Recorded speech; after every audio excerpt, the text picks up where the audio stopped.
long-echoed whispers of a long-lost civilization have been theorized for as long as we have written history. This is to no surprise, as even ancient civilizations surviving history is riddled with tales of past societal grandeur and complex empires that have collapsed. Modern archaeologists believe Egypt's history goes back roughly 5,000 years. However, if you go by what the Egyptians left behind, we get a very different number, in a chronological kings list going back 36,000 years.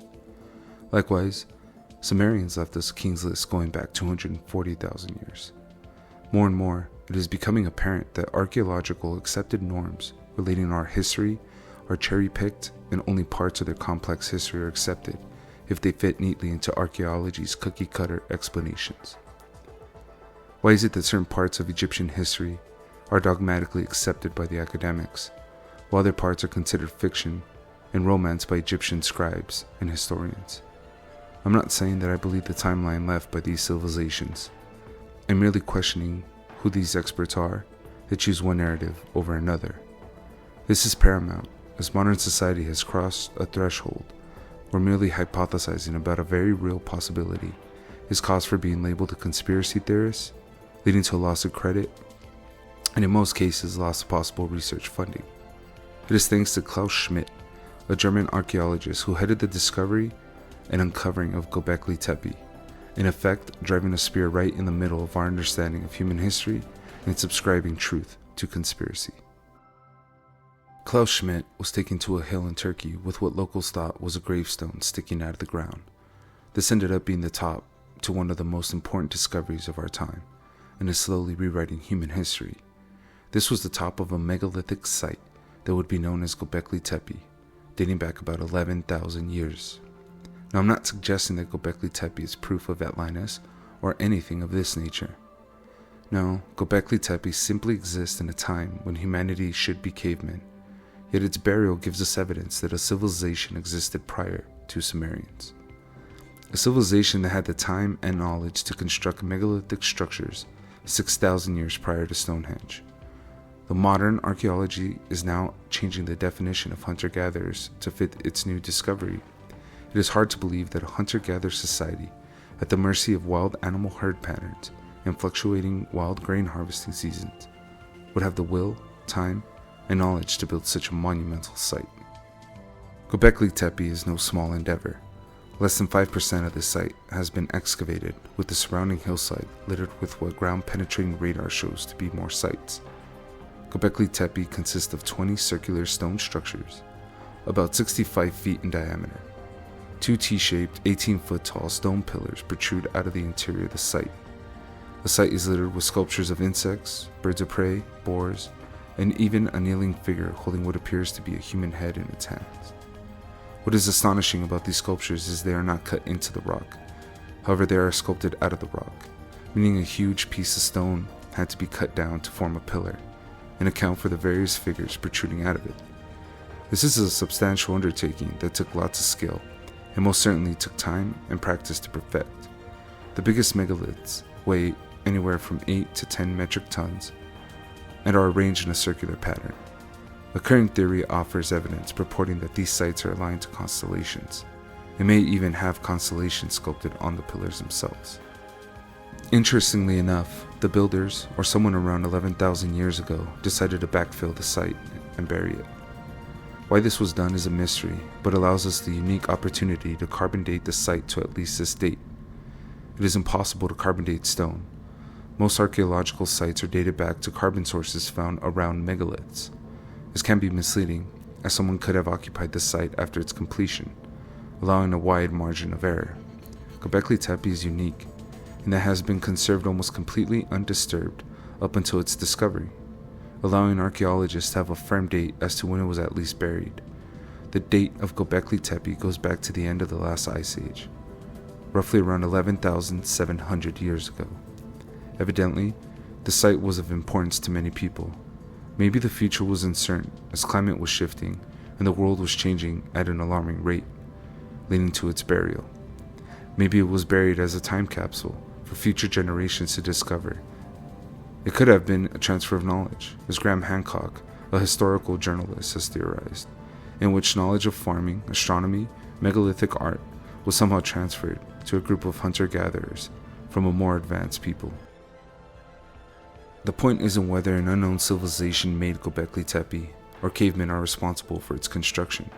The fact that Gobekli Tepe exists gives us a chance to learn a lot about who its builders were and appreciate the foresight these people had to give their future fellow humans a glimpse into their lives. There's a lot we can tell just from what has been uncovered. We know there was a surplus of food, time, and a complex belief system. The fact they buried it possibly shows a real admiration for a changing world and hope for the future. Goosebumps and shivers go down the spine when one realizes they were just like us.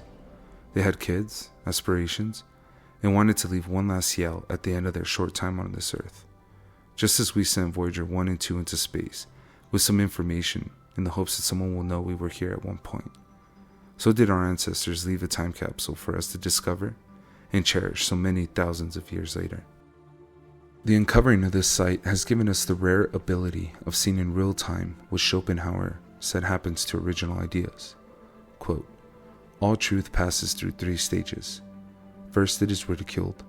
Second, it is violently opposed. Third, it is accepted as being self-evident." End quote. By the time of me writing this short essay, we can slowly see this narration of history entering its 3rd stage. The attacks are beginning to subside, and we now have academics redefining what being a hunter-gatherer society is and what they are capable of.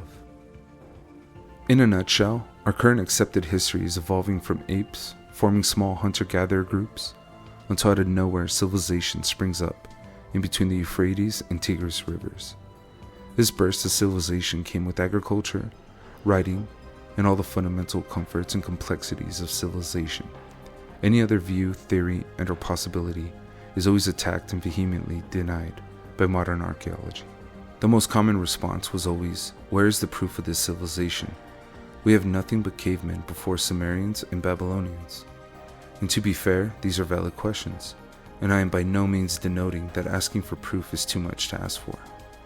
However, when proof is uncovered, we begin to see the true intentions brought forth by an unsure, insecure academic base that is afraid new evidence will lead to the eroding of their life's work.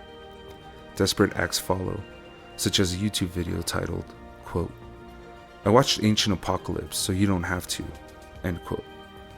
Whether you agree with the narrative or not, it should be obvious that if someone is telling you not to explore a topic and instead take their word for it, then most certainly something has gone astray. This resembles religious dogma and is eerily similar to when the Bible was only accessible in Latin, by then a dead language, and read only by the clergy. This forced the population to take a priest's interpretation of its meaning instead of reading it for themselves. Any curious person's first instinct will most certainly be to focus on a subject they are being told not to educate themselves on. Academia's constant adherence to a static timeline in which humanity is a brute caveman prior to Sumer held up due to a lack of evidence. Their dogmatic approach and certainty revolving around basic epochs of historical times is expected when there is a lack of evidence. However, their scientific method should not revolve around dogma, feelings, and or careers.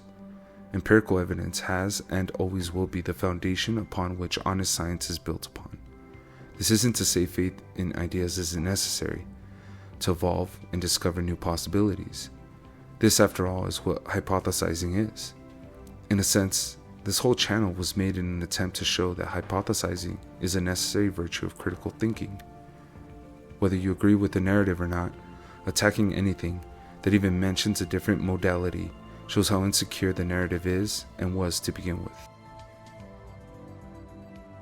To end, Gobekli Tepe is really not whispering to us, but yelling at us to look at our past, to keep an open mind and not shy away from radical change. The shattering of long-held axioms is difficult but necessary when evidence is brought to light. It is almost as if its builders knew we would forget our past, as if maybe they had forgotten some of their past, and were making a desperate attempt to not allow it to happen again. God knows what they experienced. Imagine if modern society decided it would be best to bury some of our most precious buildings and achievements. The question is, what would cause society to bury such an amazing site? Thank you for watching Conspiracy Void.